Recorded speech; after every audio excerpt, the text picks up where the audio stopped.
Et si Dieu n'exauçait pas tes prières parce que tu étais égoïste, souvent on s'attend à ce que Dieu réponde de manière très rapide, directement, que ce soit conforme à ce qu'on veut, conforme à nos désirs personnels. Pourtant, la Bible nous rappelle que si Dieu ne répond pas comme nous l'espérons, c'est parce que nos prières ne sont pas toujours alignées avec ses plans. Donc, cette vérité nous invite vraiment à examiner la source de motivation de nos prières. Parfois, nous prions pour des choses qui ne servent qu'à nos intérêts personnels ou nos ambitions humaines. Par exemple, quelqu'un qui prie pour avoir une promotion au travail, non pas pour mieux servir ses collègues de travail, mais plus pour ce que cette promotion va apporter.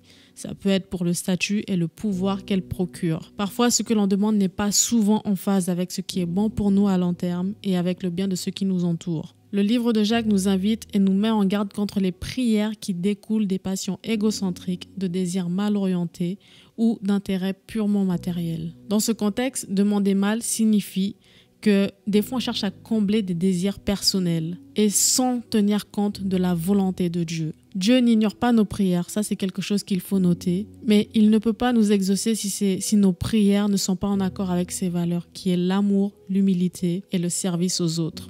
Par exemple, on ne peut pas prier pour que Dieu punisse quelqu'un qui nous a blessés, offensés. Au contraire, on doit demander à Dieu de nous donner la force de pardonner cette personne. Chercher la volonté de Dieu dans nos prières, c'est avant tout chercher ce qui est juste et conforme à ses principes. Lorsqu'on prie vraiment à cœur ouvert avec Dieu, ça devient plus facile de savoir si on prie de manière juste. Au lieu de demander le succès ou la réussite pour notre propre gloire, on peut demander à Dieu de nous utiliser avec nos compétences, nos talents pour bénir les autres. Et là, on voit vraiment que la prière change de perspective. Ça devient vraiment un moyen de nous approcher de la volonté de Dieu qui est de manifester l'amour et de servir les autres, tout comme il est venu servir. Prier en cherchant la volonté de Dieu, c'est le mettre au centre de tout. Et il y a vraiment un appel à analyser la source de motivation de nos prières. Il faut que nos prières soient pures avec une bonne intention. Et aujourd'hui, je t'invite à dire à Dieu, Seigneur, aide-moi à discerner la source de motivation de mes prières, que je puisse prier avec un cœur pur, que je ne cherche pas mon intérêt personnel, mais que je cherche d'abord ta volonté. Au nom de Jésus, Amen. J'espère que c'est une vidéo qui t'a parlé et on se dit à la semaine prochaine pour un nouvel épisode.